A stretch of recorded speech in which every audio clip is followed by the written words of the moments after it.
To the south.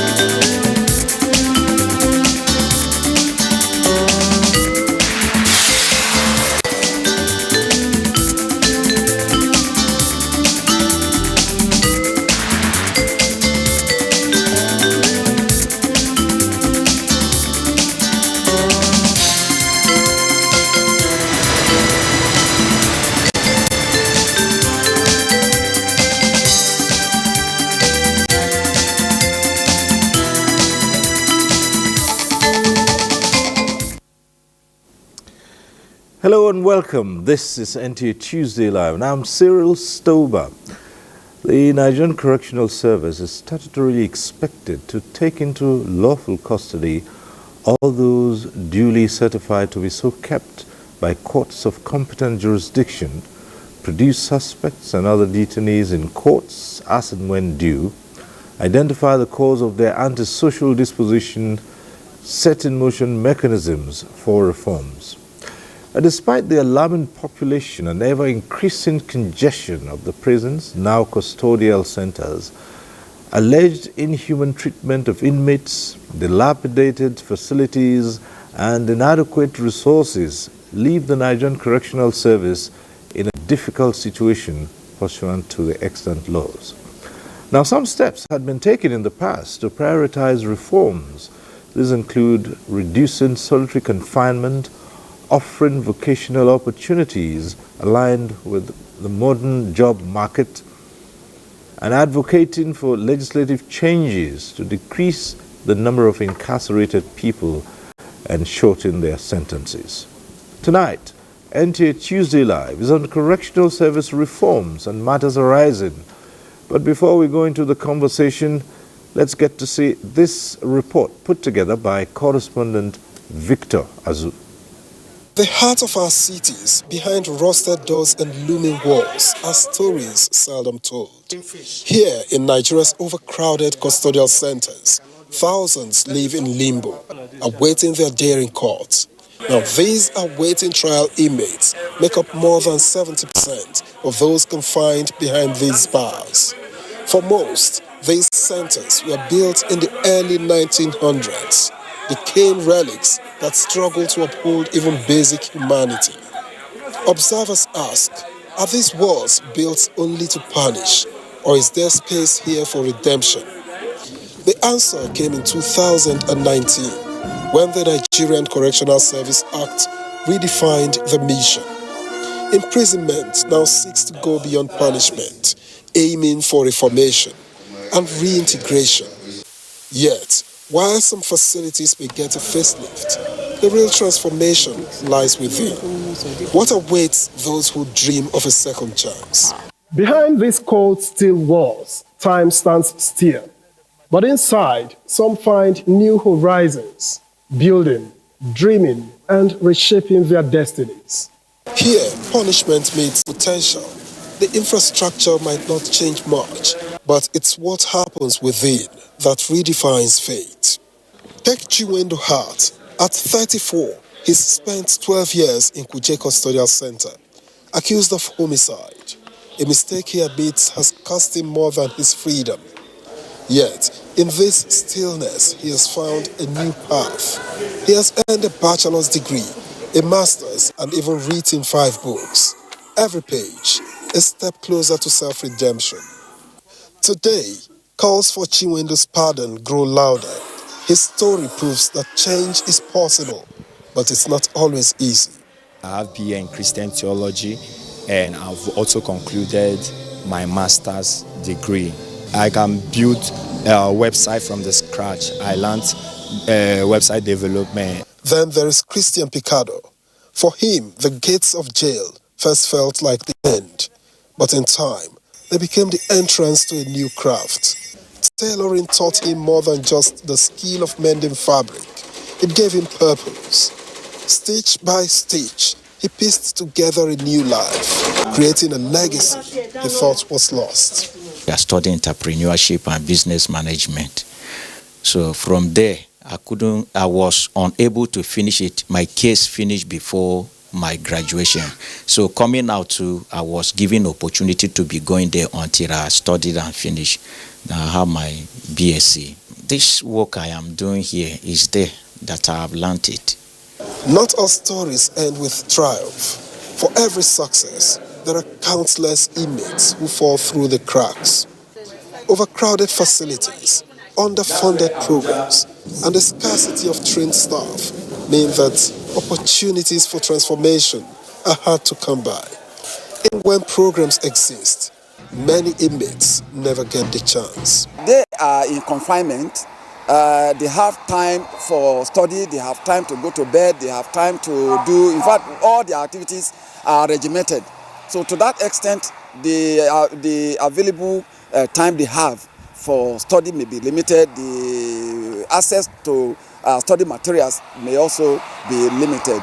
A plate of food today, one plate is 5,000 something. But for a day, an inmate is 1,125, but it's not implemented. It is 750 that is implemented. And now, despite the uphill battle, individuals persist. From dedicated volunteers to social workers, they believe that even one life turned around is a step toward change. They have paid their dues. Now they need an opportunity to show us who they have become. They happily embrace all the programs we employ in their behavior modification. However, the challenge we have is with the society. The issue of stigmatization has actually, not spoken well of the society when we talk about the inmates that are filling their jail term. The journey to true reformation is long and filled with obstacles. But with the right support, it's a journey worth taking. Every small victory, whether stitched, studied, or scripted, brings renewed hope that redemption is possible, even in the most unlikely of places, one step at a time. That report sets the tone for tonight's discussion. Let me introduce our guests. We'd like to welcome to this program Dr. Uju Agomo. She's Secretary to the Independent Investigative Panel on the Nigerian Correctional Service. Thanks for being with us tonight. Thank you for having me. Thank you. Let me also welcome to this program Habila Joshak is a former DIG Operations, Deputy Inspector General of Police Operations. Habila Joshak, thanks for being with us here. Thank you for having me. Okay, thank you. And let me also welcome to this program Chukwudi Victor Odueme. He is Professor of Law, Veritas University, Abuja. Thanks for joining us tonight. My pleasure always. All right.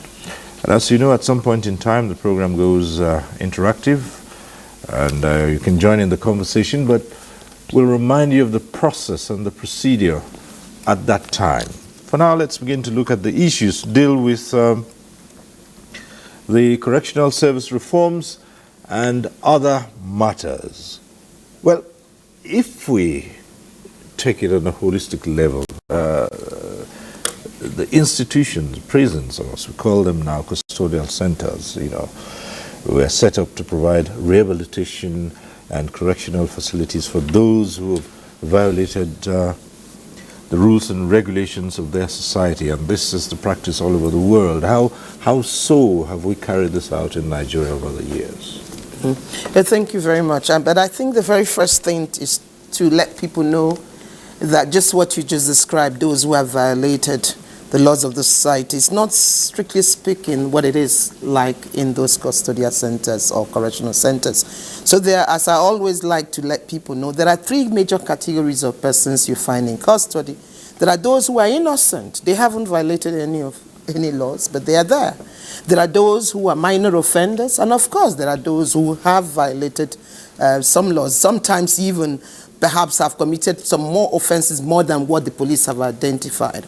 Now, to your question, there's a lot that ought to be done that is not done. I mean, but if you look at the Nigerian Correctional Service Act of 2019, you can find whole lots of things that enables us to, if we are able to put the necessary resources, the necessary commitment to it, to actually help us to reform, as it were.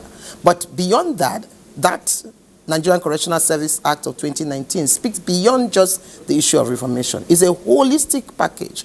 And again, I think it is not, we're not doing what we ought to do as a nation, and that's really kind of a wake-up call that we ought to do that. Reformation is one of it, but it's not just about reformation. It's also about providing alternatives to custody where people can spend time in communities and many other things. All right, we'll look at those in greater detail as we continue with the discussion, but let me come to retired DIG Habila Joshak, and your impressions, first of all. Well, we do know, just like Dr. Joa Gomo has identified, there are some people who are innocent, but who are held in custodial centers for one reason or the other, because their cases are either in court, but we also know that the police itself has also at times held people in their custody without being in the custodial centers. But first, let's get your general impression about what these facilities have done in Nigeria. Okay, the correctional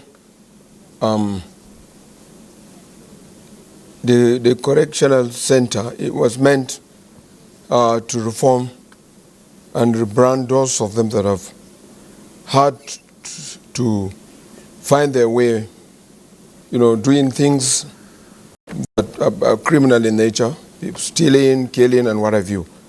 And I think that those of them that were admitted in there were supposed to be, rebranded through a lot of training, through a lot of sensitization.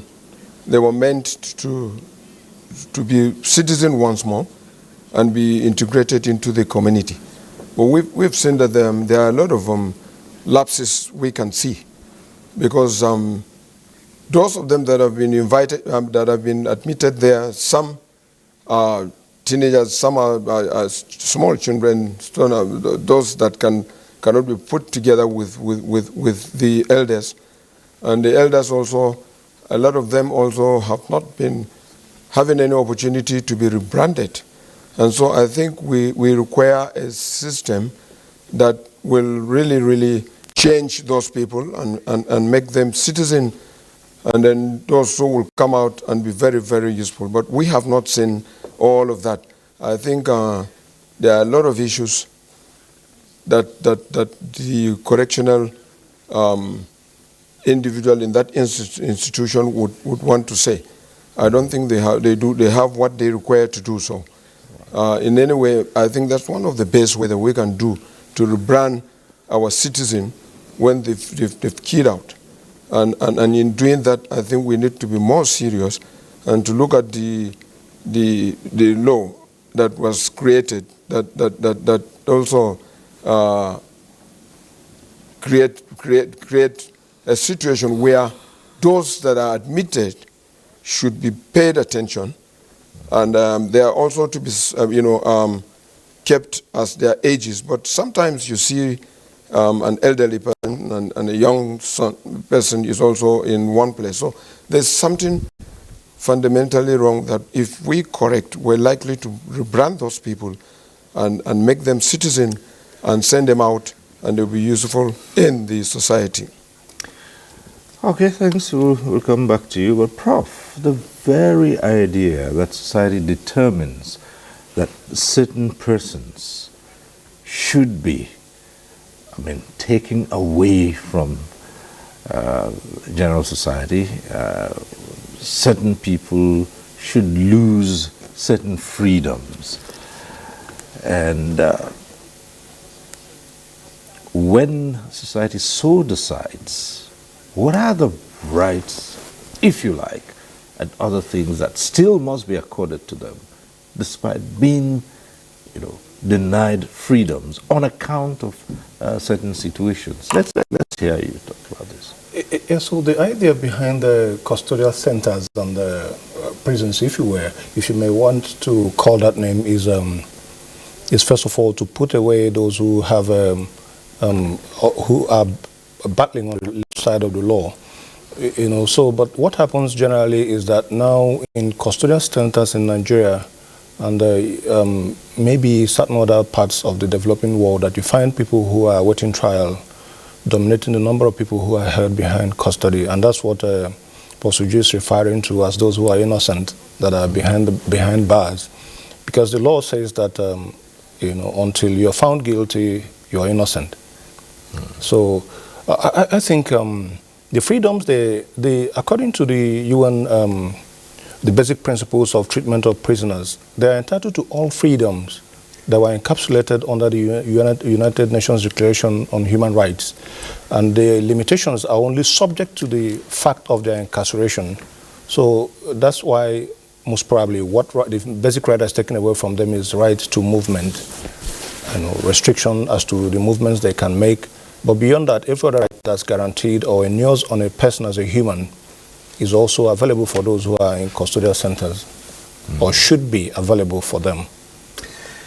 But again, let's look at what the state of Nigerian custodial centers have been over the years. And there are reports of overcrowded facilities where people are put, those who we refer to as awaiting trials, who far outstrip the number of those who have actually been convicted, where first offenders share the same environment with hardened criminals. And we've heard of reports of people who have gone in there for very simple offenses and have come out to become hardened criminals and have learned all kinds of things, courtesy of being incarcerated. And of course, the very basics have been denied. Generally, what would you say is the state of custodial centers today across the country? Okay, thank you again. Thank you. We have about 256 or thereabout custodial centers across the country, and that includes both the satellites and the lockups. Perhaps I should say that truly when I say there are people who are innocent, there are people who are innocent, not just by the virtue of the fact that they have not been convicted. So yes, we have a disproportionate number who are not yet convicted. So when we use the term awaiting trial, it's being used in a very general term. Some of those who are said to be awaiting trial, actually their trials have commenced. So you see, when that population is about over 70% when you look at the total figure for the whole country. But that's not the whole picture, because in some custodial centers, it's as high as 87%, 90-something%. But it is important to also note that it is not all custodial centers that are congested. No. Most of the ones that you have in urban areas, and I think when we looked at the analysis, it's about 30 or so custodial centers that are so overstretched. Okay, places like Lagos, for example, we have the population, about 10% of the total inmate population in the whole country are in Lagos. You have facilities like in Port Harcourt that is overstretched, and perhaps when you say this, people may not understand, but if they can imagine that a facility that perhaps is built for 800 is keeping about 4,000 plus. So every custodial center has a designated capacity. Once you come inside, you will see the designated capacity. But when you're talking about this number being overstretched, there are two factors that we must always bear in mind. And I'm very happy that the DIG retired to say, and the first point is about the rate of reception into custody. So once a country is receiving more, doing everything, high use of pre-trial detention and all of that, pushing people in for whatever reason, environmental offenses, you push them in, they don't pay fine, you push them in. And the second leg is the duration in custody. That's why we need a holistic perspective. Right from the very first point, the arresting agencies, the police, for example, all the policing agencies. So everything that goes wrong in the system goes wrong across that chain. So yes, Because if the facility is overstretched, as you have, your guess is as good as mine, you find out that it becomes difficult to manage that population. So what really happens in the day-to-day activities in most custodial centers is that because the high number of those who haven't been convicted, so they're all thinking about going to court, they're all thinking about leaving the custody, when would they be released, and it makes the management and regime for that very difficult for correctional officers. Now, every correctional officer would tell you that managing those who haven't been convicted is a big problem. Once they are convicted, you know it's easy, you know when you are leaving, then you can plan on, say, okay, if you have 3 years to stay, maybe the first 6 months you are going to do this training or that training or that training. But when that is not the case, it becomes problematic. But maybe I should say this. You know, I told you there are custodial centers that are not congested.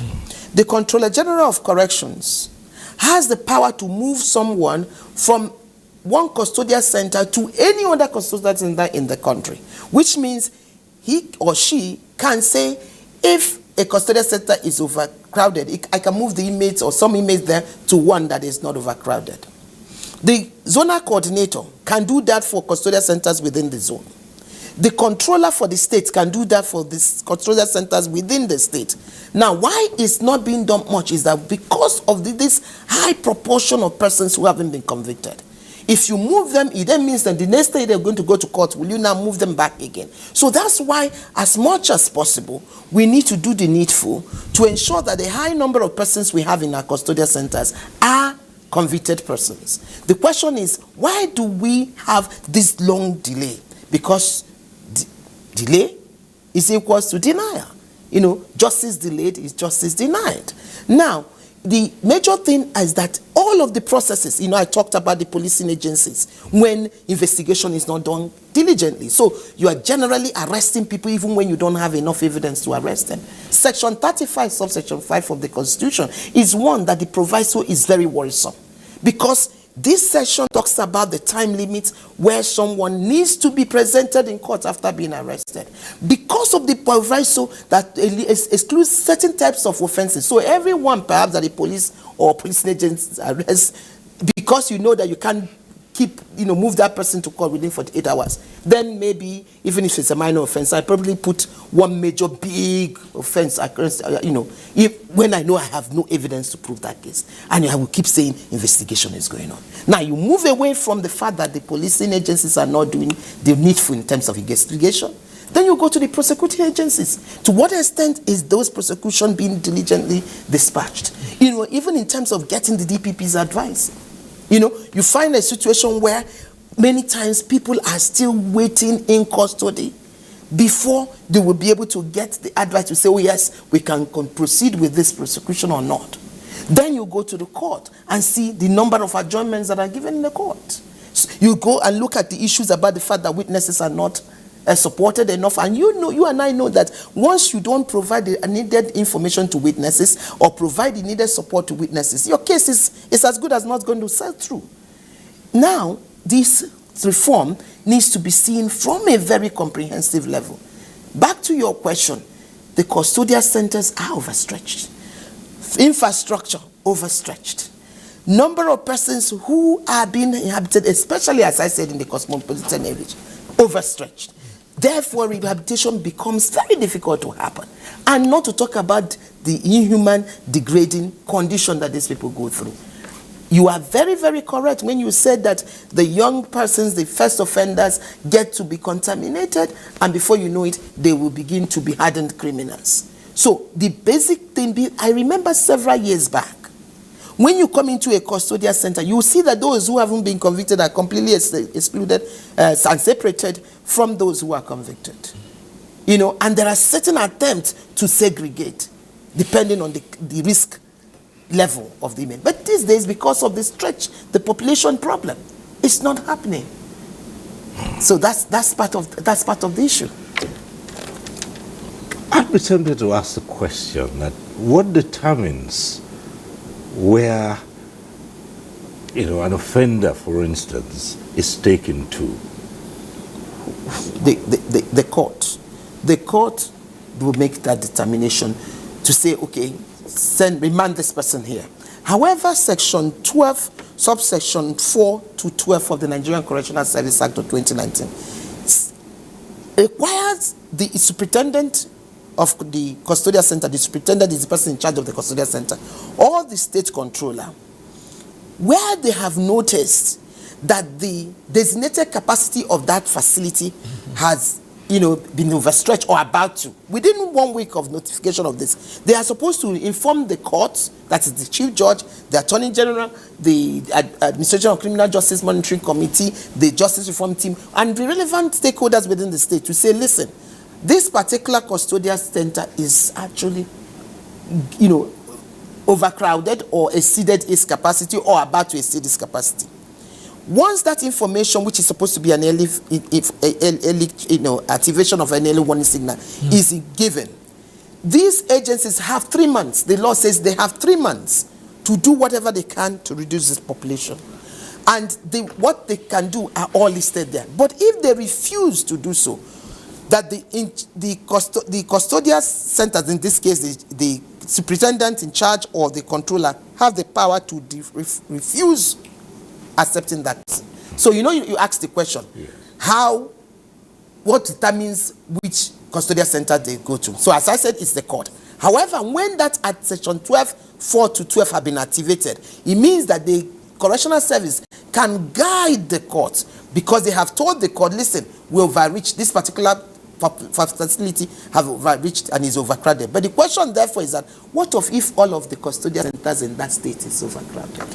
So what then happens? You see where we are going? And that's why part of what we should be looking at is to begin to implement what the Nigerian Correctional Service Act says. Section 34, 35, all are speaking about creating more facility. For example, Section 34 says that every state of the federation should have a female facility.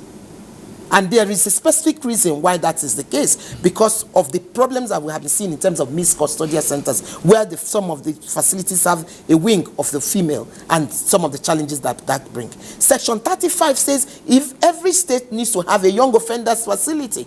Today, I also, in a presentation I made somewhere, mentioned that in the whole country, we have 3 functional Boston homes that are administered by the Nigerian Correctional Service. And that's the one in Kakuri, Kaduna, the second one in Ilorin, Kwara State, and the third one in Abuja, Ogun State.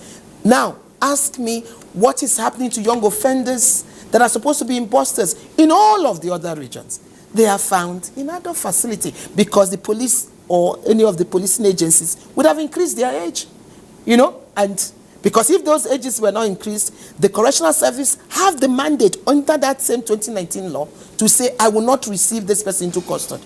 But again, as you also have mentioned, if you find a minor somewhere in, say, Abuja, for instance, who's required to be taken into Boston, and let's assume that the age is rightly addressed, but then you'll be thinking of either going to Kaduna or Abuja or Ilori. And when they need to return to the court system, you go and bring them back. So that's why Section 34 should be implemented. But anyway, let's come to DIG Joshua. And, you had the troubles all begin from the policing agencies, which also include the police and other agencies, the arresting authorities, and how they go about investigating, charging people to courts, and getting them remanded. So when the problems begin from that angle, it follows that it will extend. The effects will go on along the whole chain. So how do we begin to address that to be relevant to the reforms that are being introduced in the correctional service? Yes, I think the government should look at the facilities available to the police officers and other law enforcement agencies and strengthen their capacity, and giving them that opportunity to also begin to put in different line by age and what have you, and the kind of offense that has been committed.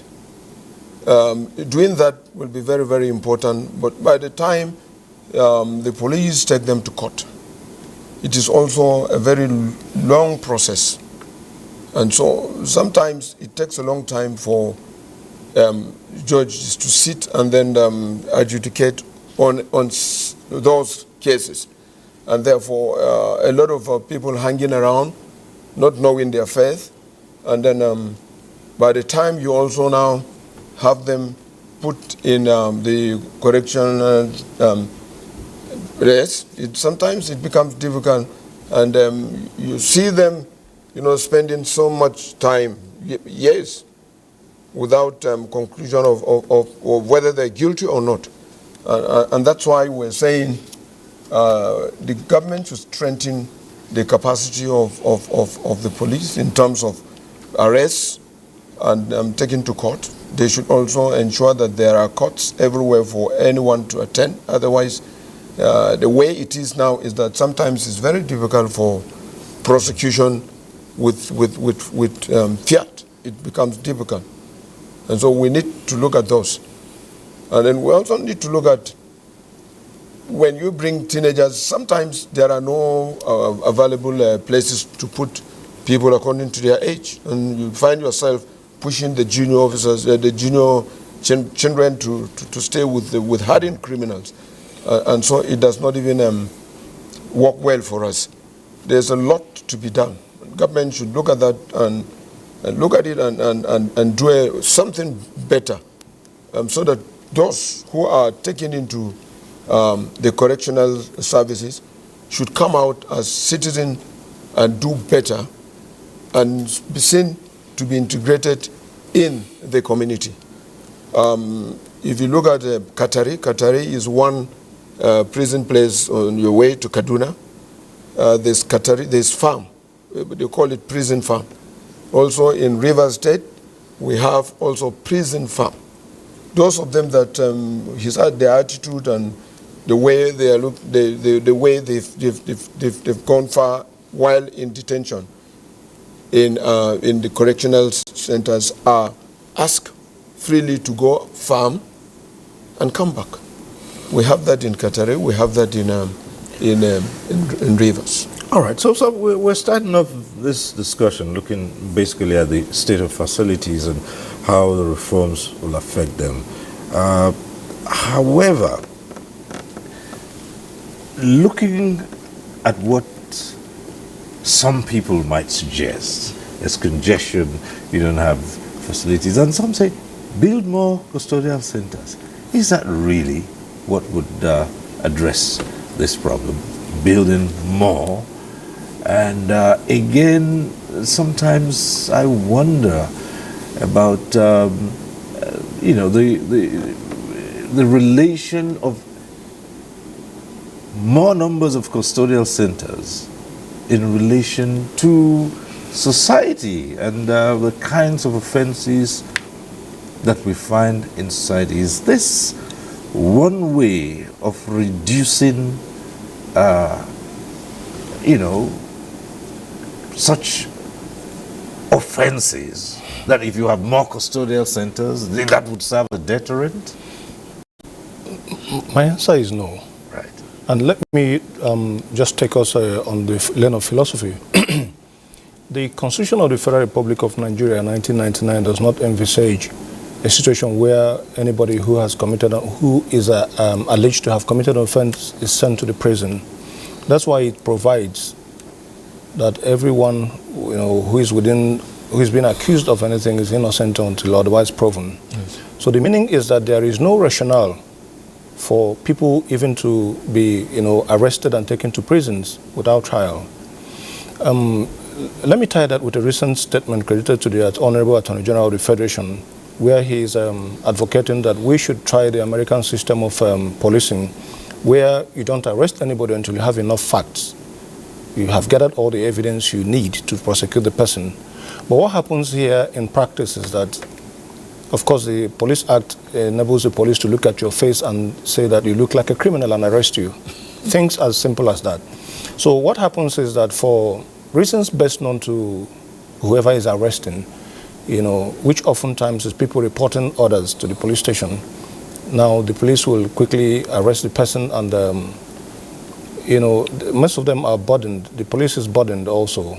They have not adequate facilities, mostly in terms of movement, in terms of statement taking and all the rest of them. So what happens is that they send those people to the prison to be able to create time to deal with other issues.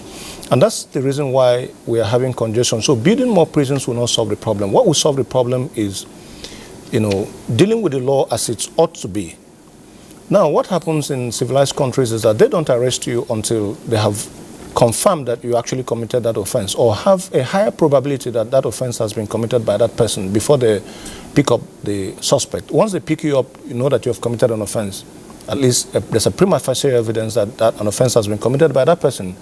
So what needs to be done is not building more prisons, because if you build more prisons, you will want to use them.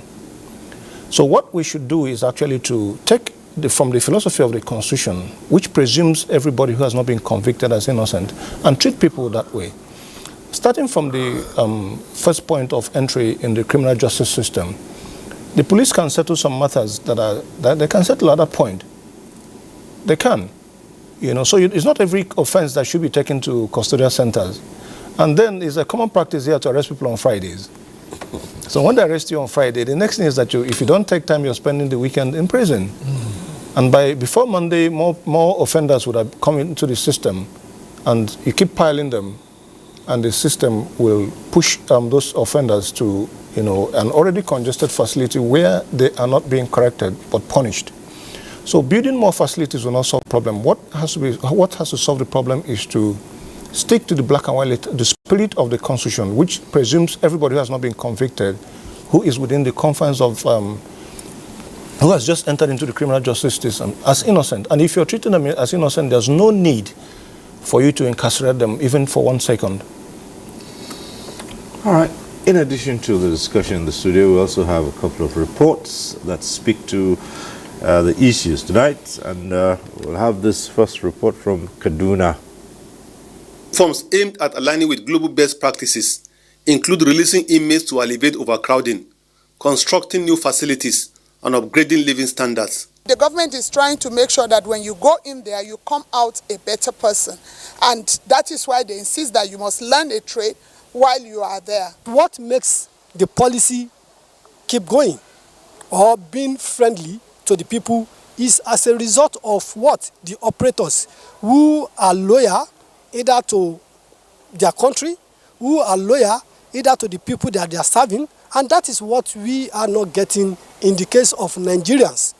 However, Professor Awawu Evelyn Yusuf, a professor of criminology and gender studies at Kaduna State University, cautioned that a thorough analysis of official documentation is crucial to evaluating the effectiveness of rehabilitation, reintegration, and feeding programs within correctional facilities. While government is trying to make sure that they take care of feeding for them, we will say that is a little bit inadequate. Inadequate because it's not the number of the persons that are supposed to be in the correctional service institutions that are there. In most cases, you see that these inmates, it's either when they come out, they become worse than what they used to be before because of the treatments given to them there. They argue that transforming these centers from purely punitive institutions to ones focused on rehabilitation and reformation demands a multifaceted approach. If we give them that opportunity by skill acquisition, by psychosocial support and counseling, we have something we call correctional counseling. If we can focus on all these things, I think it will be a better place for correction. When government or the operators are still not doing the right thing that is expected of them, there is no how those inmates, after serving their jail term, will come to the society and be better. This, they contend, requires comprehensive policy changes, robust public awareness campaigns, and robust support systems to facilitate successful reintegration into society. In Kaduna, Adamu Sunday. All right. Well, back here, the studio, Prof. Well, you started speaking about practices in other climes, and some have suggested, why not try non-custodial sentencing, for instance? That's not everything that you send people to prison for. You sometimes could, sentence them to community service wherein they're not held in these custodial centers. What's wrong with adopting an approach like that? Nothing is wrong with it, and actually, I want to say that is being practiced. Even though the percentage of practice is just minimal in certain places. I think I'm sure of that happens in FCT where they try to incorporate the non-custodial systems. What I think needs to be done is that we need to emphasize that the changes that were introduced by the 2019 Correctional Services Act, I think they have not been properly internalized by the operators of the Act. The idea, even though the prison is called correctional centers, it still serves as a prison, it still serves as punitive. So once we come to the understanding that the idea is no longer to punish, which we borrowed from the colonial masters, the idea is no longer to punish but to correct.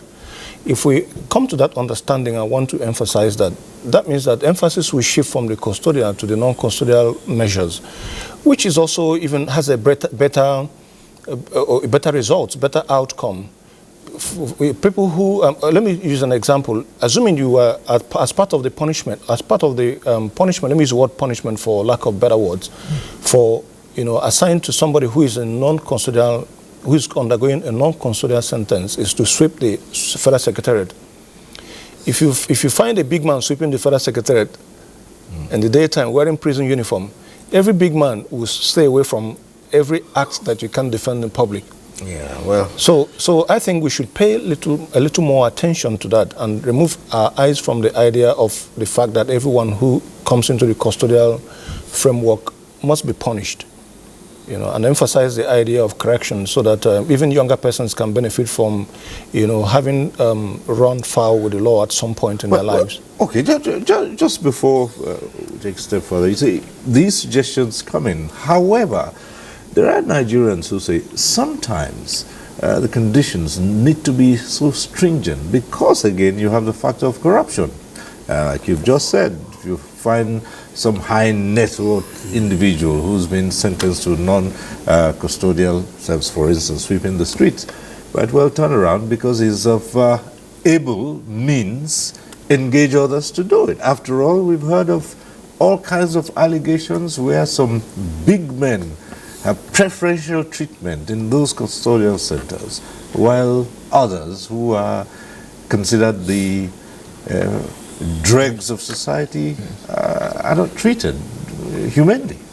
Yeah, that's a fact of the society we live in. And all over the world that happens, but just that the level of happenstances is a bit reduced out there.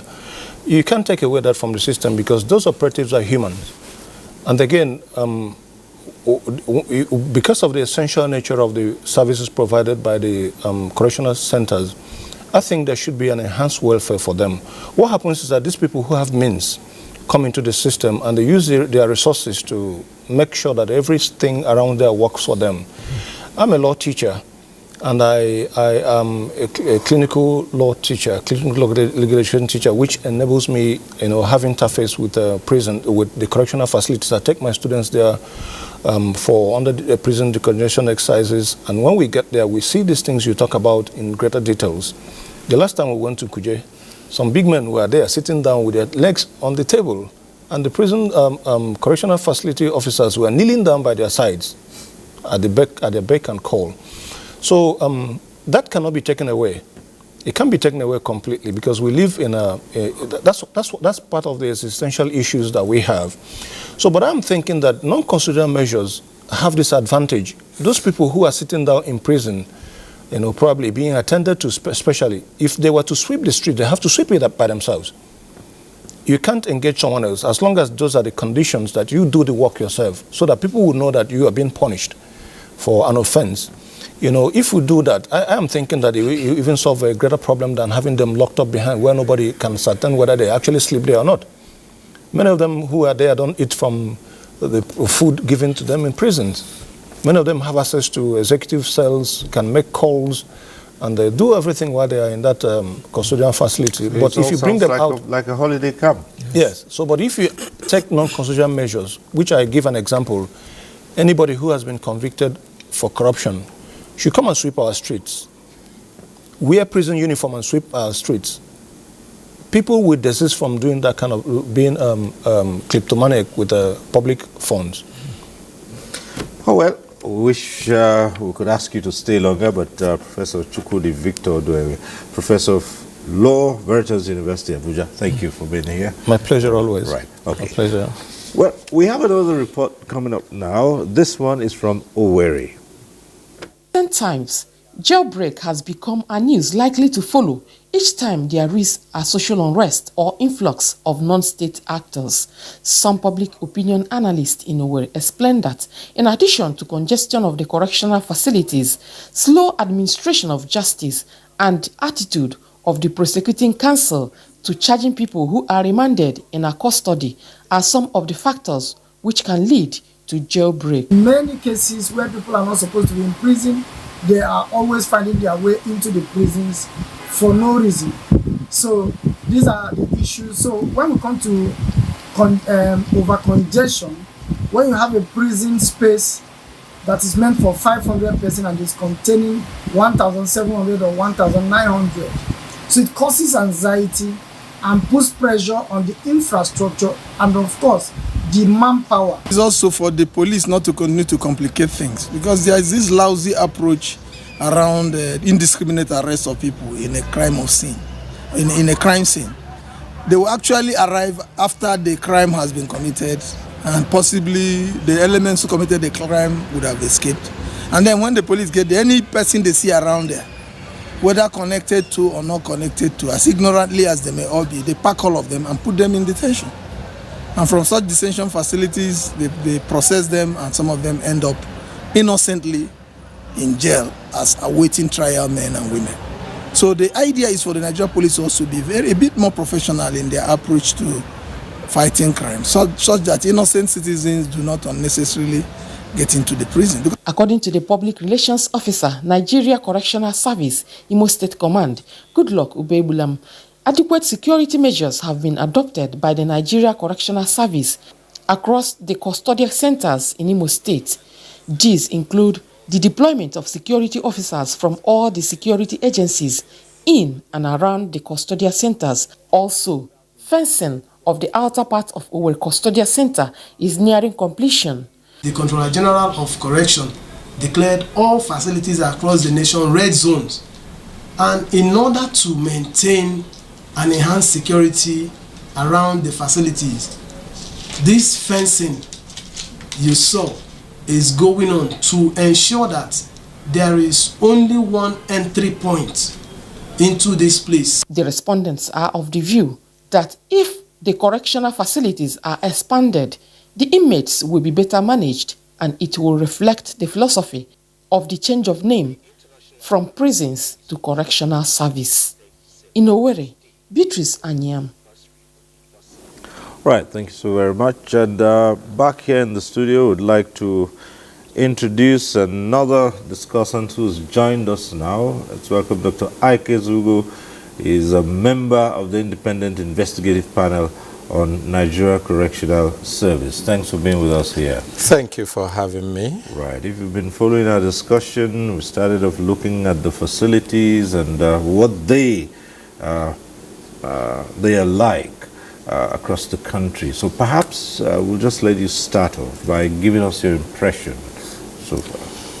Okay, since my involvement as a member of the Independent Investigative Panel on Nigeria Correctional Services, I've been privileged to visit a number of facilities.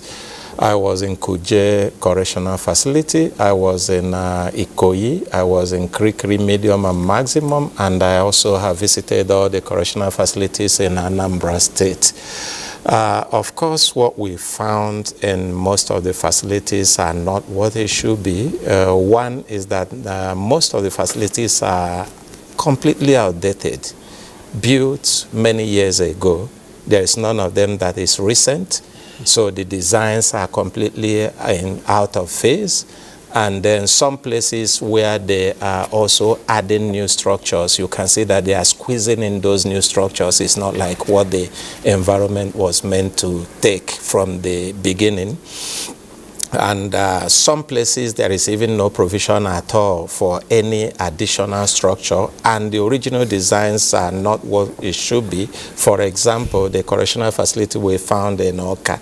Oka is just sitting by the road. There is even no place for vehicles to clear. Road users are always interfering with the activities in the correctional facility, and within the correctional facility there is no isolation cell at all. So everybody is into one cell. For example, you can see a cell that is meant to host about maybe 20 persons is hosting about 60 persons, and you will see people who have all manner of communicable diseases like tuberculosis, HIV virus in the same cell with these other people. And when we ask, they say there's no isolation cell, so they can be isolated to anywhere. And we were also saying that there are issues there.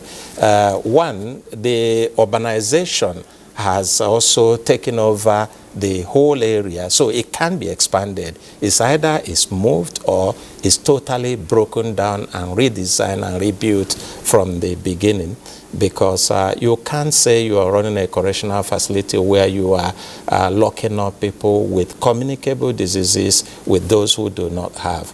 It has a whole lot of implications. If I get into correctional facility where I do not have tuberculosis and then I am discharged from correctional facilities with tuberculosis, I will sue. And the government has to pay me. So, well, it's not any different from what we've heard, but you've even painted a more dire picture of what happens in those places. However, let us for now move away from the state of the facilities, infrastructure in those facilities, and talk about what happens in them by way of the activities that are carried in there and the need for the reforms, of course, which have always underlined the need to rehabilitate people, reform them, and also give them opportunities of being better citizens. The report we started off with on this program, our background report, highlighted an inmate who had taken advantage of the facilities provided in the custodial center to improve on his educational background, and some have had to learn other forms of trade. So let's come to that, and then we'll return later to the matter of the facilities. Okay, so the question is the assessment about the rehabilitation package. I think it's important to state that every custodial center in Nigeria have some level of activity that are meant to run in those facilities. So many of them will have vocational workshops. Unfortunately, many of those vocational workshops are either having equipment that are dated or for some reasons are not running well. Then you have also the programs that the Open University is having in many of the centers that now enable some of the inmates to be able to register, do exams, and get into university program. Though we also have instances of inmates seeking, not having enough funds to register WAEC and all that. So it's a lot of times you'll hear the officers complaining or requesting for support to be able to do so. So we do have that. The Nigerian Correctional Service Act of 2019 also has a provision which is different from what it used to be. Before the 2019 law of the Correctional Service, every resources or profit that is generated from vocational workshops or farm centers are completely sent to the Central Consolidated Fund. And what that means is that if the custodial center requires any support, maybe your machine for sewing breaks down, you have to wait for Abuja to send, and that's not a model to run a business. However, the 2019 law changed that. It then provided the division of these resources into three, having one portion of that money to keep the resources, to keep that enterprise, one portion to send back to the federal government, and then a portion to be used for the rehabilitation of the inmates. But the truth is that that's not been implemented. I'm not aware of anywhere that is currently happening. So we need to make sure, again, as you keep hearing me say, that the very good provisions of the 2019 Act needs to be implemented. So that's about rehabilitation. But if you look at Section 10 of the law, of the 2019 law, it said so many good things, including things about risk and needs assessment. So right from the when somebody comes into custody, that there is a risk and needs assessment. They have what they call reception board in custodial center that is multidisciplinary and meant to assess an inmate within 24 hours the person comes in there to know the facility to send the person and all the rest. But you remember, if you are struggling with space, then your guess is as good as mine whether you will really know where to send that person. So it is important to do rehabilitation. It is important to also focus on the elements of reintegration. Reintegration talks about how what you do to ensure that when the person goes out, is able to fully adjust while in the community. But it requires a comprehensive approach, and that's what's lacking. So, and it is not all the inmates. So many times you go to workshops, vocational workshops or school, and you see that there's not enough population of inmates in there. The reason is that there's not enough incentive. So we need to build incentives around this reformation, rehabilitation, and reintegration of programs. And those incentives are such, like I said, about the funds that are supposed to go to the inmates to encourage them to keep coming there. So that needs to happen. The psychological component needs to also be fully integrated and made to function properly. So again, there are prospects, but there's still a lot that requires to be done. So I think that once we do those things, it becomes helpful. But if you are also looking at the volume of work that the staff is faced with, because if a staff is overworked and is not having enough shifts, now you are talking about giving due time and opportunity for them to do proper case management and for every inmate. You know it's not going to happen. So again, we need to see how we bring the balance to this issue. And I think fundamentally, and you had earlier made the point, fundamentally, let the facility be there for those who deserve to be there. The problem with us as a country is that, and I will use this word here, is the obsession. There is obsession with custodial sentences by the court. There is obsession with detention by many, including ordinary citizens. You just want to keep the person. Even when somebody has a bail, they wonder, why did you let the person out? So again, as a people, we must understand that imprisonment is harmful, generally. Not only because of the issue of cost, because there is a lot of cost on the government. If only you can do the mathematics and see the humongous amount the government spends on food, no matter, even with the current amounts. It is a lot. That resources can go better into doing things for the youth out in the community, the investment in education, investment in health, investment in even activities in as the non-custodial measure. You mentioned that there is provision in the law, that 2019 law. The whole of Section 37 sub 1 down is all about non-custodial measures. But yet there's no funding for the effective implementation of non-custodial measures. If you don't appropriate funding there, then how can it be done well? Well, at this point, we'll take a short break. When we return, there will be more on the reforms in the Nigerian Correctional Service. So at that time, we'll also open the phone line so you can join in the conversation in the studio. So stay with us. We'll be back shortly. The counsel of our fathers. I will urge and advise our younger generation to use talent and brain to sort out problems, not arms. Nigerian youths, let's build our nation. My advice to these young people is please do not take us back to those harrowing days. You probably do not know what it is. I believe we have fought one civil war too many in this country. So those who experience it will run away from it. Nigerian youths, let's build our nation together.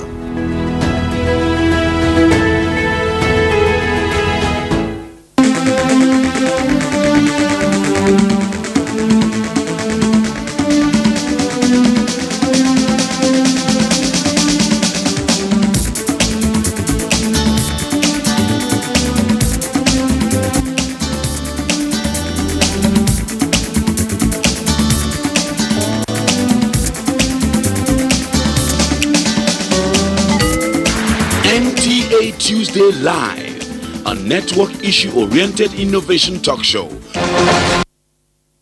Thanks for staying with us. It's about the reforms in correctional service.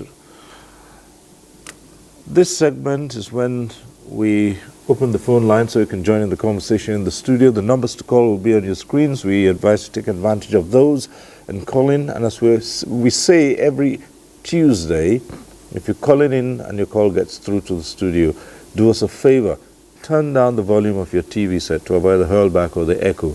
And we also encourage you to go straight to the point, to keep it short and simple, and so others can also get on the platform. And one thing we always say is never bother too much about the greetings. Just a simple hello would do. So here we are discussing these matters that are about the facilities or the activities, just before the break, the activities in the correctional center, and what inmates can be exposed to. Another important aspect would be, of course, the feeding, the rations which are given. We'll come to that. But you have this panel, independent panel, and certainly there would be people who within society would have ideas, they need to communicate, and even those who might have, for one reason or the other, been inmates at one time or the other, who they say who feels it knows it, who have suggestions on the way forward with these facilities. And that's one aspect I want you to talk about quickly and see what can be done. If you've seen so much in these facilities, and there are people who also have ideas of what they should be like, how are these communicated and at least compiled? Yeah, thank you very much. You know that there are majorly two ways. We want written documentation of either the complaints that each person or individuals or group of persons have, or memorandum terms of recommendation and ideas that what needs to be done. And this can be sent to us either through email or can be sent physically. I would give you the email address, and also I will give the address where this can be sent. So physically. For the email, it's investigative panel at interior.gov.ng. I repeat, investigative panel at interior.gov.ng. For the physical or courier delivery of the petition or complaint or memorandum, you will just address it to the chairperson, the investigative panel on alleged corruption and other violations against the Nigerian Correctional Service, Office of the Permanent Secretary, Ministry of Interior, Old Secretariat Area 1, Gariki, Abuja. I repeat, chairperson, the investigative panel on alleged corruption and other violations against the Nigerian Correctional Service, Office of the Permanent Secretary, Ministry of Interior, Old Secretariat Area 1, Gariki, Abuja. If you have any problem, for example, and you need some further clarification, you can call us or send WhatsApp on the following numbers, please. It's 081 32 97 9407. 06, I repeat. All right. 081 32 97 9406. The other number is 081 18 86 5080. I repeat that number again, 081 18 86 5080. Another number is 091 17 69 1280. I repeat, 091 17 69 1280. And the last number is 090 83 75 7353. Again, 090 83 75 7353. Please, it is important that people can send their complaints to the panel and their suggestions and recommendations in writing. And as I said, if you have problem, please call all those numbers that we have all right, mentioned. that's as far as the panels. Yeah. Okay. Yeah. We already have calls coming through on our own lines pertaining to this program, and we have Godwin calling in from Abuja at this point in time. Hello, Godwin. Go ahead. Yeah. Good morning, Uncle. Yes. Go ahead. We talk. They don't really talk about the staff overworking of the staffs, because most times when you go to Kuje Correctional Center, the staffs are overspread. We need more hands to help us do our work. Thank you very much. All right. Thank you. Thank you. That's it. Well, Diaji Joshak, the point has been made about the state of some of these custodial centers. But again, there are also reports that even the police cells are virtually the same as these custodial centers, crowded with suspects who are taken in, and sometimes people are remanded in police custody, and those are not better than the custodial centers, we see. I think that's right. It's very, very difficult to find modern police detention facilities available at all times. If they are not in a situation that can accommodate all.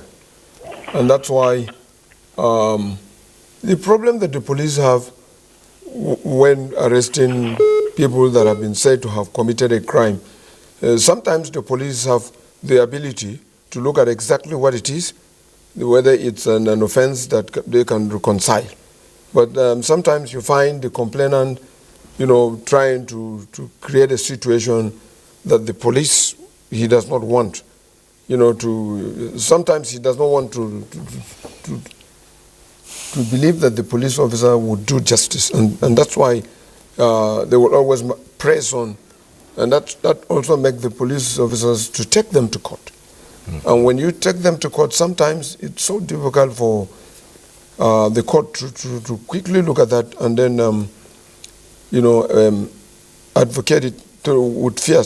Sometimes you come, sometimes the court is not sitting.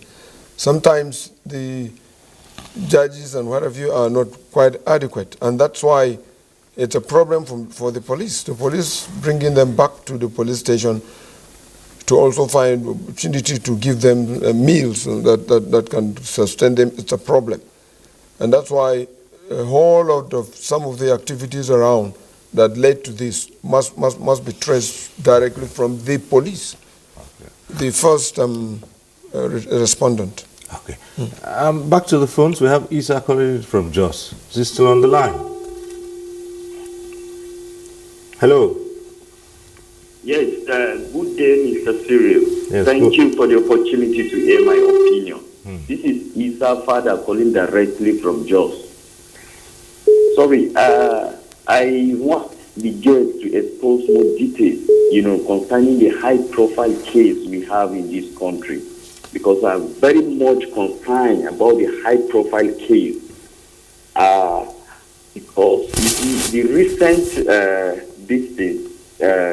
people that are convicted into the court, and the next thing we find out that they are being guilty and they are sent to the prison.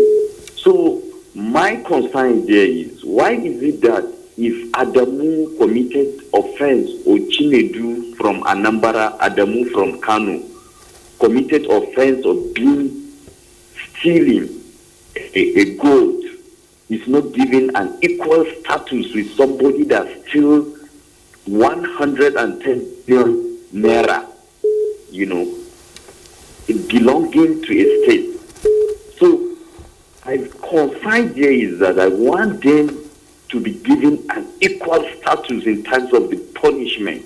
We should see where that people, the high-profile people are being punished so that it will serve as example, to the next and unborn generation. Thank you for the opportunity to hear my opinion. This is Issa Father calling from Jos. All right. Well, Issa, yes, we've heard your opinion, but what is on the table tonight is correctional service reforms. You're bothering more on the sentencing of those who are convicted for various offenses. But now we're talking about the facilities and the activities in the custodial facilities and how the reforms are going to affect them. If I might just come to you, Dr. Ezugo. Earlier on, we started talking about these facilities holding people who are first offenders, holding young offenders, minors, and putting them with people who are hardened criminals. That is one area I would want to go back to and ask how the reforms would affect those. But just before you answer that, let's get back to the phones. We have another caller, Barnabas from Abakaliki is calling in. Hello, Barnabas. Good evening, sir. Yes, good evening. My name is Barnabas Mukocha from Abakaliki. Right. I want to ask a question. The first question is this. When a policeman wants to arrest you, if you want to inquire why, the first thing they will tell you is, you have the right to stay calm, that everything you say will be used against you in the court of law. I want to understand, or better put, is it that any person that police touched should follow the police without asking a question, without consulting his own lawyer? That's number one question. Number two, the issue of bail is free, that they hammer every time. And somebody could be in detention or in jail for 2 or 3 years because of 1,500 or 2,000. Who do not understand the law there? Is it the public or the people that made the law are violating it? Good evening. All right. Again, while all these matters are interrelated, we find that some of part of your question is a little bit outside the scope of this discussion. The first thing you talked about was, of course, whether the arresting authority, in this case the police, what it means to read your rights to you and say you have a right to remain silent or for anything you say. But because you have come in on that, we would let retired DIG Joshak speak a bit on the question on the matter of reading your rights. However, again, let me emphasize that the discussion is burdened about what happens in the custodial facilities, DIG. Yes, he's talking about an arrest by the police. The police have the power to arrest anybody who is found to be committing a crime in his presence. He's also the person that whatever any crime that has been committed, a citizen will walk to him and make a report, and the police will effect an arrest. But the police is going to look at the preliminary issues to make sure that yes, this individual has committed a crime, and it is that which he would want to look into. And in some cases, you have to keep them and to assign that to police officers who will look at it if the crime that is committed is a major one or is the one that is bailable. Police usually set them out on bail. And sometimes when police also grant bail, the complainant would think that the police has compromised. And so this kind of thing exists. But police use their discretion as to see if it's a minor offense. Okay. They usually let them go. Back to the phones, we have Matthew calling in from Lagos. Hello, Matthew.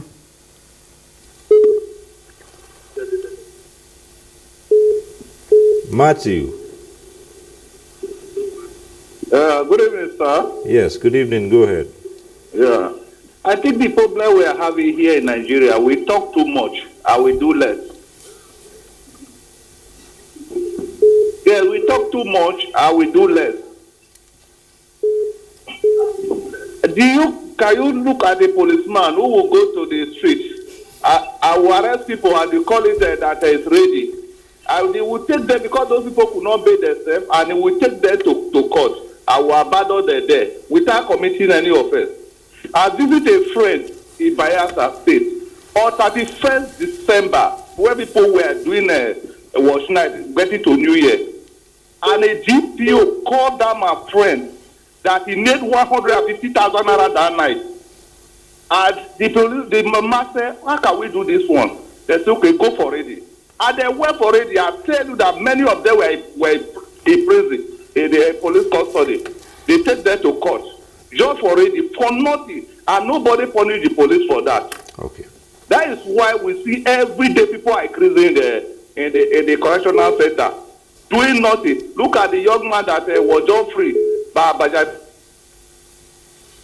Okay, thank you, Matthew. And he visited the correctional center. He wanted to buy something at outside. Our police raided him. I took him to the station, and that is why he was locked up. Okay, thank you, Matthew. Once again, I would emphasize that this is not about the police per se. This is about reforms in the correctional service. So, Dr. Ezugo, you probably would take on the question before the last two phone calls. Okay, thank you for the opportunity. I want to say it again. What the Federal Ministry of Interior is trying to do is to bring about reform that deliver sustainable solutions to the challenges we have all identified in the correctional facilities. But why we are going about it the way we are going about it is that reforms that must work has the way they must be followed. It cannot be done without an in-depth assessment of the system, and that's what the independent investigative panel is doing. We are taking time to take a very deep assessment of the system so that when we are making recommendations, it will not be based on hearsay. It won't be based on assumptions or sentiments or emotions. It will be evidence-based. And that's why we are also visiting the facilities across the country. All the facilities, we are going to visit them for fact-finding, and we're also going to interface with stakeholders and service takers and the public in this. And that's the stakeholders' engagement. And that's what we're doing in this second phase of the report. And we will be able to pick the data we're gathering, the facts we are gathering from this exercise and from what we pick from the public and the fact-finding missions, and then generate what we can use to make recommendations. And that recommendations will be all embracing. We're going to look at the whole system completely from all angles, both the side of the infrastructure within the system, the side of services delivered by the correctional service officers, even their welfare service and the funding of correctional facilities and correctional service. We also understand that what we have in correctional service is a reflection of the fact that social systems is what we call complex adaptive systems. None of them is standing in isolation. Correctional facility does not work alone, and nobody even finds itself in the correctional facility without some other departments or government departments and institutions like police, like the court system, which is part of the reason why most of the callers are also trying to point fingers at what the police has done here and what the police hasn't done there. And to be fair to them, of course, those things are part of it. But again, what it simply means is that while we are working on seeing what we can do to rebuild the correctional facilities, the other agencies like the police also need to do something. Because if it is not tackled from all the angles, we are still not going to get a sustainable result in this. So, but at the end of the day, for what we are doing, even if the other agencies didn't do what they should do, the things that happen within the correctional facilities, with respect to the facilities, with respect to the treatment of inmates, with respect to human rights abuses, with respect to all manner of things that happen within the correctional facility, we should be able to build systems and standards that can guarantee to a reasonable extent that they will be of international or global standard. And while we also hope that the other agencies of government will make necessary adjustments to ensure that the interactions of all of these agencies and the results they produce do not create unnecessary ripple effects on the correctional facility or on the other services. Well, Dr. Agomo, it's one area we also would like to look at, the reports of abuses that have and other violations of rights that led to happen a lot in the correctional or custodial facility. But like one caller mentioned earlier, he said, think also about the personnel, the correctional officers themselves who they say are overstretched. Well, we have another caller from Lagos this time. Mustafa calling in from Lagos. Mustafa, yes, hello. Yes, good evening. Or should I say, yes, good evening. Right. Regarding the question of the day about whether police can make arrest when a crime is committed in his presence. Well, to my understanding, if police cannot make arrest, then what happens to the community member whose a crime is committed in his presence? I'm into a community service where we have a community security committee. We see crimes committed in our presence and we assist police to arrest. So that helping curbing a lot of crimes in our community. Police cannot do any issue or take care of any crimes without the assist of the community members. So in some cases, we don't have enough police on ground. They usually seek the assistance of these community security members to help in carrying out some issues on ground. So if they are saying police cannot make arrests, some cases cannot come to book. So I don't understand. To me, that is, if there is no law that says that police can do that, then we, the community members that are doing that, what happens to us? Please, I also need clarification on that. If I may be taking note, please. And on the issue of, on the other issue of police, issue I would like to tender before the audience now is the issue of police arrest. I am having this challenge, which I would like to present, which is the issue of crime being committed.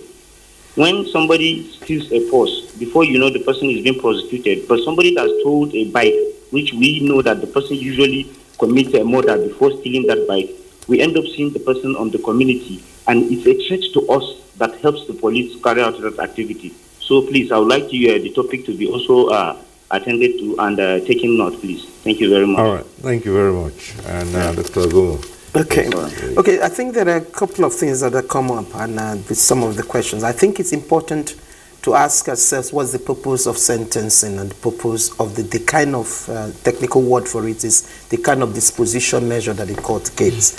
It's always important to understand that you need to look at the type of offense, whether it's property or property related, or whether these offenses are violence and violence related. And the problem we have is that we are not aligning the nature of the sanction or the nature of sentence to the kind of offense, which means if you don't deal with that, it means that whatever you're doing cannot effectively deter that person. So I just wanted to state that as a claim. But also, it's important to understand that when we are talking about the things that are happening in a custodial sentence, we are talking about this as knowing that the custodial center is almost like the barometer, because when you're in custody, every problem that are from the upstream, you feel it there. If the police have done the wrong thing, you feel it on that. If the prosecuting agency or the judiciary have done the wrong thing, you still feel it in that point.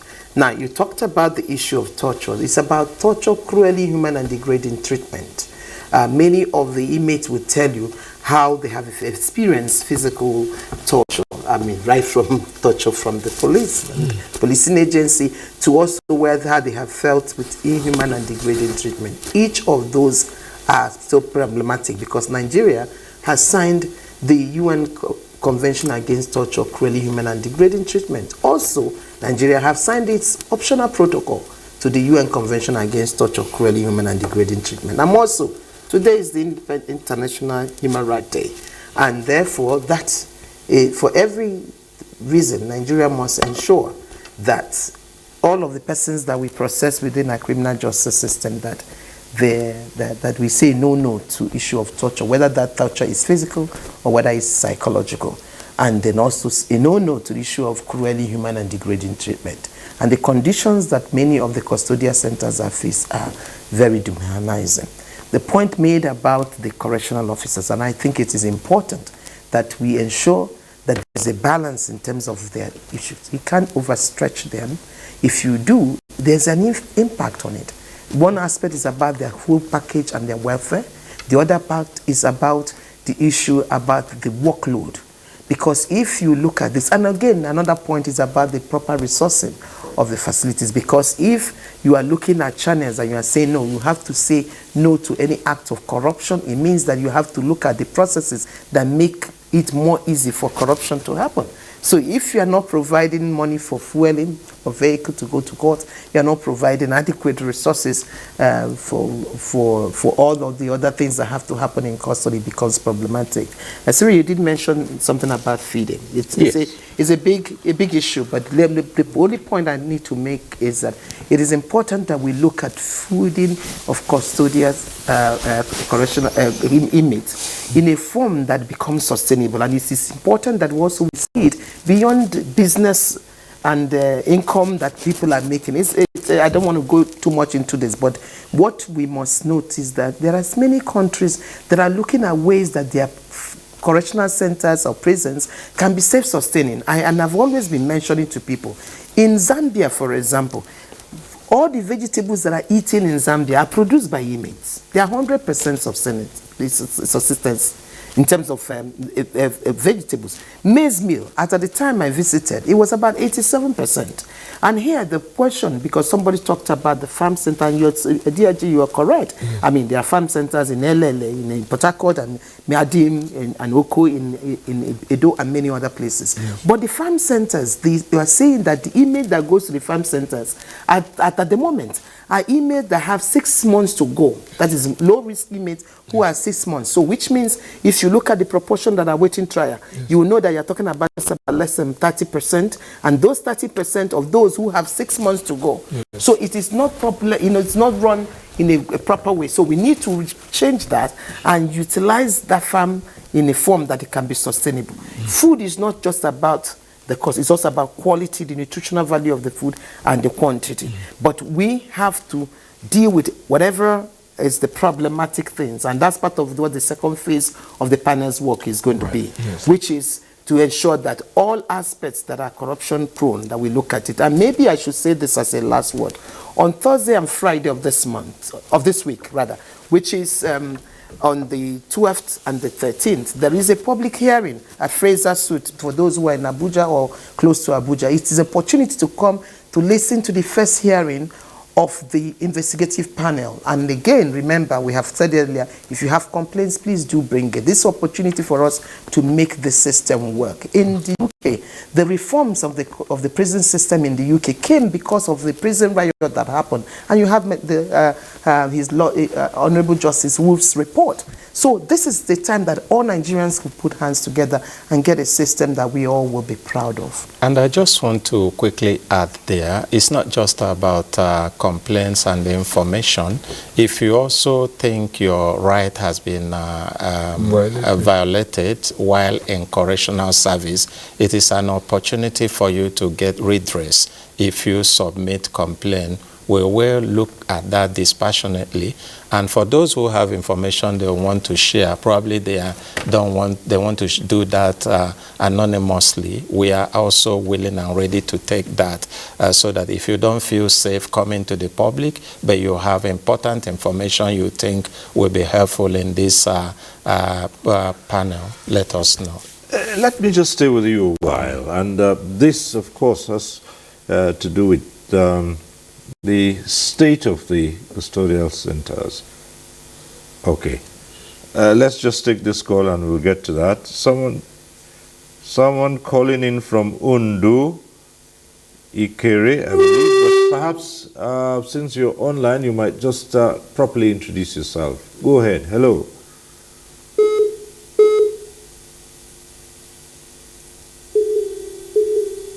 Hello, the caller from Ondo, go ahead.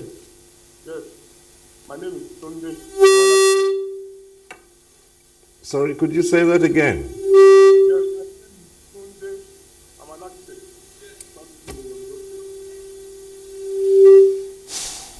Hello? Sunday is... Hello, I'm Sunday calling from Ikare. Hello, could you turn down the volume of your TV set? There's a hurlback.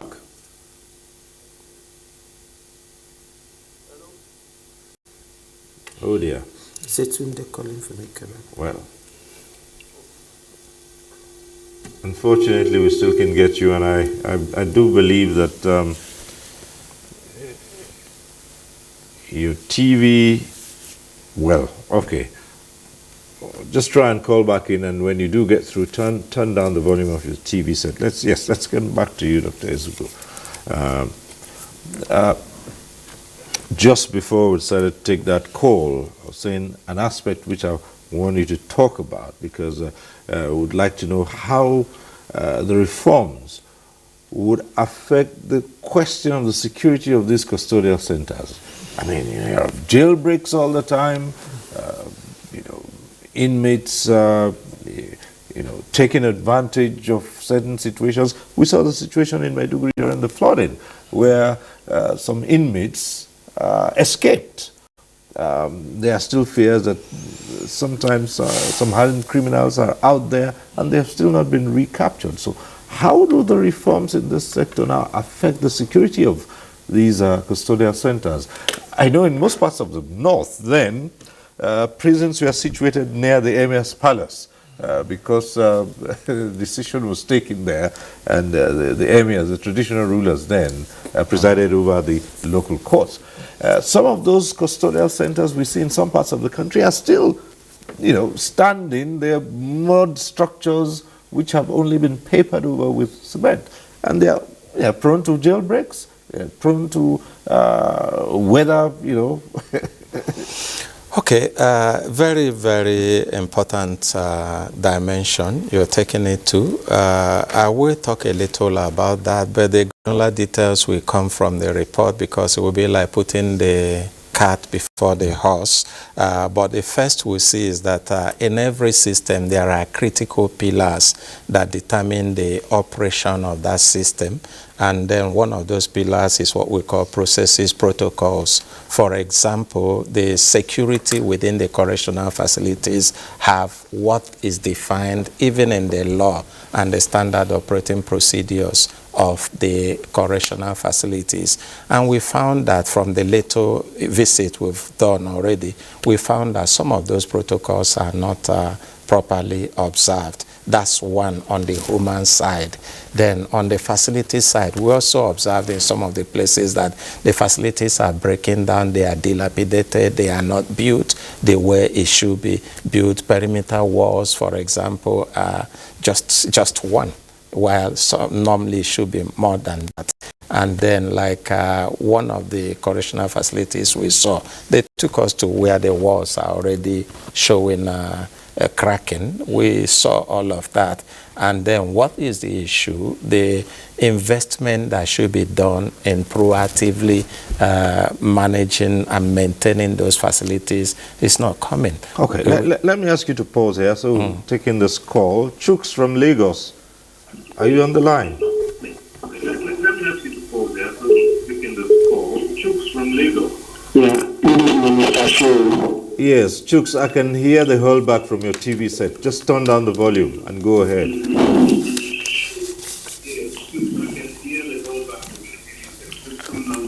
I'm doing that right away. Okay, now go ahead. Yeah, good evening. Evening. Oh, good evening. Just go ahead. Yeah, please, I'm from Lagos and I want to speak based on my own personal experience. I was opportune one time ago to visit Ilorin. So I went there for a business trip. So, but I think I had something to do in the front of Emir's Palace at Ilorin there. So, but being a visitor, I never knew visitors were not allowed to like shade their goods at the front of the Emir's Palace. So unfortunately for me, a policeman approached me and asked me that what am I doing there? And I said I came here to shade. He now said I should pack those things and walk away. So I followed him, thinking maybe he was leading me out, to just go on my way, not knowing there's a police station at the front of the Emir's Palace there. So that was how they walked me into the police station. Then I now asked the man that, I'm a stranger, I just came in here. I don't even know they don't sell goods at the front of the Emir's Palace. Though at the other side I saw hawkers there, I saw people that have shops. Yes, Chooks, could you just go straight to the experience? I spent more than 2 weeks inside the cell there before they were able to get a lawyer for us. Hello? Yes, just go to the experience, yes. So I spent more than 2 weeks before they got a lawyer. Getting to the court, I was trying to defend myself that I'm not guilty of the offense they accused me of. They only said I just have to say I'm guilty in order for the cause and the matter not to be prolonged and so on. At the end of the day, they collected almost like 25,000. This thing I'm saying is over 20 years now. So please, all these things, I think the major fault is from the police. Because if somebody has not committed any offense and keep on packing them into a correctional center, you will keep having this correctional center congestion that we are discussing of this night.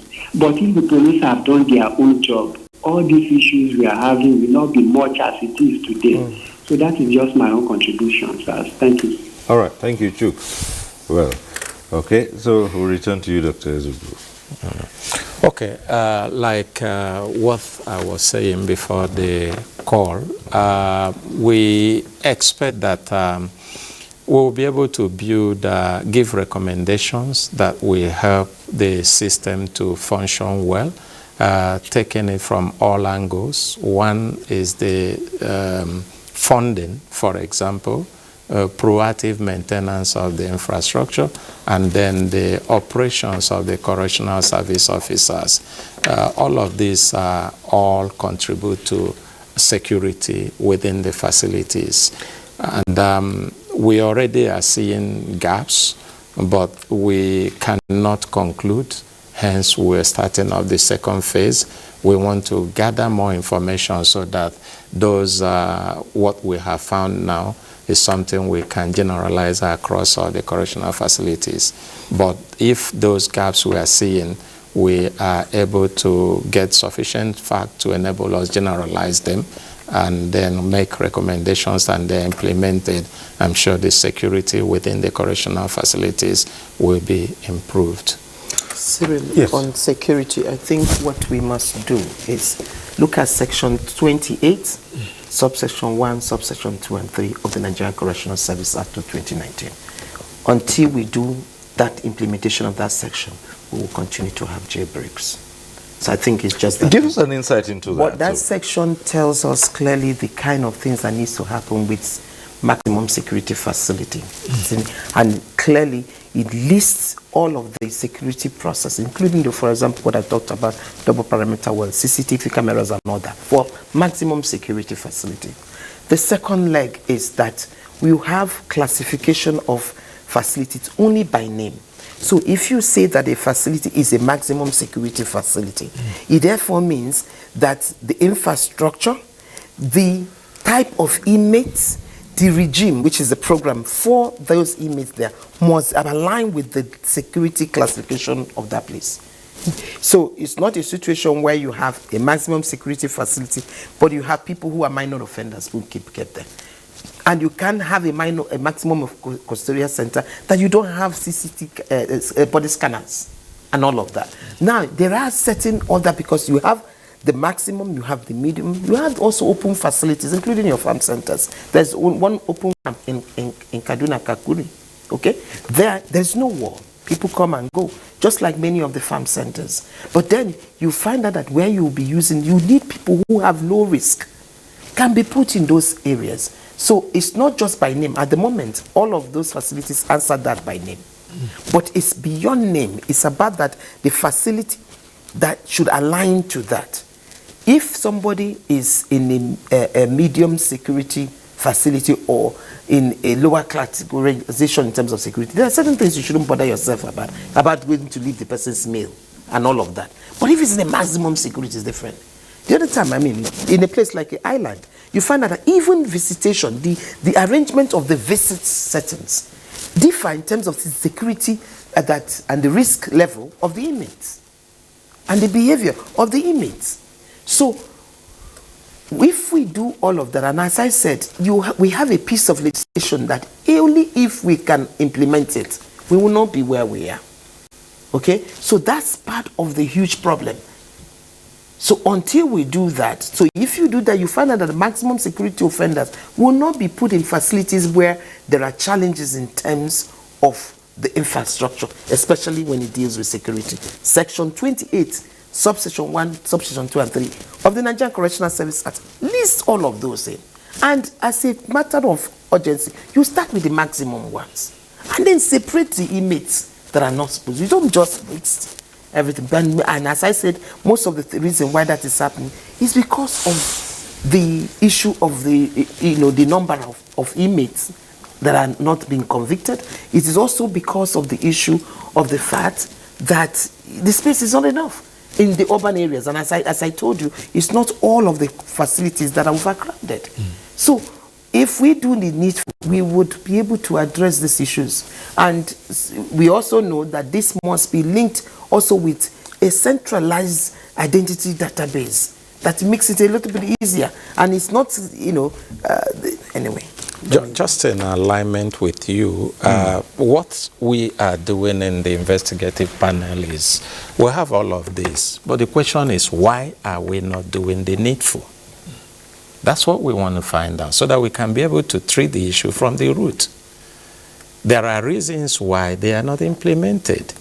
Could it be because the system is so relaxed? Could it be because they are not well paid? Could it be because we want to be able to find all of that.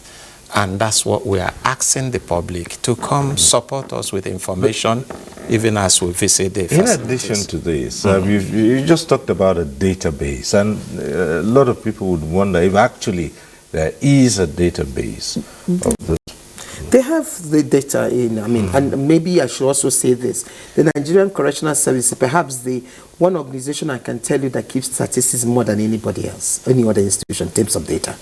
But, the issue is that how is this data looped into other things? So why should our banking details, our international passports, or whatever not looked, our birth certificates, our health services, not looked on together? So that's the issue. But if you have this all in silos, it doesn't help. Right. Well, as we begin to wind down, Judge Joshua, taking a cue from what's happening with the reforms in the correctional centers and the fact that's been mentioned, there other agencies too have to key into this. So, because the problem starts from one place and carries on to the other sometimes. So, again, some of the custodial facilities, many of the custodial facilities we've seen, they are in shambles. Yes. And so, again, the police also have detention facilities. So, what are those things that the police itself can key in terms of movement of suspects or prosecuting of suspects in courts or holding them in cells that will all rub off on this matter of decongesting the custodial centers? You know, what the police are facing is, yes, you get some people, a crime has been committed, either in your presence or reported. You do a little investigation and discover that there is some iota of truth. You would have to charge these individuals to court. Sometimes the court does not sit. Sometimes the court prolong the whole of it. The police do not have the right to say, okay, since the court is not in a good position to do this. And that's why you see a lot of time delayed, people are not, does not get justice, as at when due. These are problems that are on ground, and until such is looked at, there may be some slow method of trying to do away with this system. Well, this question is about you're giving an opinion on suggestions to deal with the issue of the numerous issues in the custodial facilities. Some people have said, have private custodial facilities. Private custodian facilities. Privatization of custody. Oh, that's what you mean. I don't see it as the way to go because issues of crime is state. And I am not sure how that will fare in the hand of private managers. Just to say that countries where they have tried that, I mean, South Africa is one, United Kingdom is one, Group 4, Security Corps, and the rest of them. From the experience, they are not, it's not such that I think Nigeria should get into, because some of them are also retracing the spades. Because a business person is there for business, you get. Right, so this is about social enterprise, and it is important that we wait a little bit. I think we have to be careful. Right, so again, the other suggestion, which of course would ask if these reforms would affect, is the fact that a crime is committed in the state and the custodial facilities are all federal. Oh. Right. 2023. That has been changed. There's a fifth alteration to the Constitution. Have now moved the custodial centers, the custodial service, then prison, to the concurrent legislative list. From the exclusive. From the exclusive. And this is a great opportunity. I mean, Yes, but that, we're yet to see that. Yes, some things have started happening. I know that we've developed a model state correctional service law. And just this Thursday and Friday, I think 5th and 6th, we had the very first state and federal level dialogue on correctional management, where we had all attorney generals of the states, speakers from the state assemblies, and state controllers of corrections, plus the FCT one, and in charges of non-custodial measures in all of the states, plus the FCT. And they came to discuss some of these issues. The model law was presented, and many of the states understood the need for them to start the process of enacting the bill, the state's correctional service laws. But you see, the issue is that some of the states are afraid, saying, okay, how are we going to begin to, take on the issue of running these facilities? The problem is that the bulk of the people who are in custody are for state offenses, as you have said. Right. And many of them also reside from around the area where these custodial centers have been built. But we think that if you use custodial sentences as a last resort rather than the first resort, as it is now, and use non-custodial measure as a first resort, as the Honorable Minister of Interior put it the other day, still here in the NTA when he featured. If you do that, you find out that you would have reduced the number of people who you send into custody. Number two, if you ensure that you are utilizing, if you remember that section we mentioned, which is section 12, subsection 412, which helps to control the overcrowding by using the designated capacity and making sure it doesn't go beyond that. The same provision that is in 2019 law is also in the model law. So that becomes a checks and balance for the state. Number three, there is a provision in the model law which is not in the 2019 law. And let me tell you what that means. you know that at the moment, everything we do is about stopping re-offending. Right. Nobody is saying, even sometimes police will be waiting for you somewhere so that you break that law so they grab you. But Section 1D of the Model State Correctional Service Law talks about preventing offending. So it means that there is a department within the non-custodial directorate whose role will be identifying things that can help reduce offending in the first instance. For example, you see children who are smoking Indian hemp or drugs, you want to stop it and help them come out of that process. You see people who are school dropouts. You see people who are from families that broken home. You see people who are in communities where you know that if what they are doing is can lead them more into crime. You step in and stop that. Encourage them, support them to not get into crime in the first instance.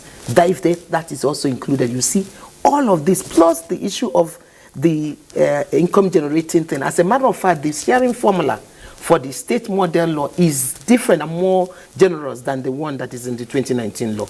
All of that will make it easier for the states. And the whole concept for the state implementation of correction is that you make it a whole of government approach and a whole of society approach. A whole of government approach means that all the ministries of the government, whether the Ministry of Agriculture, of Youth, of Health, of Education and all that, sees this as part and parcel of that service that is being delivered. So you don't leave it only for the correctional service because it will overwhelm them.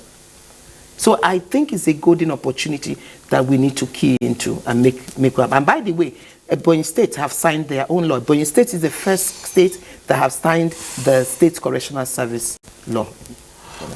Well, it's just about what we have time for tonight, and just perhaps to round off and say, with this investigative panel, you've referred a number of times to the second part of it. That's assuming that you've gone through the first, the second, and then what next? Okay. The first, as you know, is about this case about Bobrisky and Rashid Amina, to those which we have done, and the report has been made public, and what we found has been made public. The second is about looking at every other thing that is within the systemic level, and it's 1 year. So the process is to ensure that all of the things that need to be done, we can be doing progress report as we go on, but it's about doing the public hearings, it's about receiving complaints and memorandum, it's about engaging with different stakeholders, whether they've been Association of Clinical Psychologists, Association of Psychiatrists, the Nigerian Bar Association, and all the rest of that, because we have to see this as something that everyone is part of. It's also about visiting places of detention, especially correctional centers, to be able to have more on-the-spot treatment. So, but that whole remaining, that part of the mandate of the panel is what we're going to be faced with. But the issue is that we can't be issuing a report periodically. But as you know, it's a 1 year tenure that we have from here. All right. So this is where we must leave this conversation tonight, and thank our guest, Dr. Uju Agomo, Secretary of the Independent Investigative Panel on Nigerian Correctional Service. Thank you for coming on. Thank you, sir. Retired Deputy Inspector General of Police Operations, DIG Joshak, thank you for being here. Thank you for having me. And Dr. Ike Ezugo, who's a member of the Independent Investigative Panel on Nigeria Correctional Service. Thank you for being here. Thank you very much indeed. That's our program today. Thank you for watching. Next week we'll be back with NTA Tuesday Live. I'm Cyril Stober. Bye for now.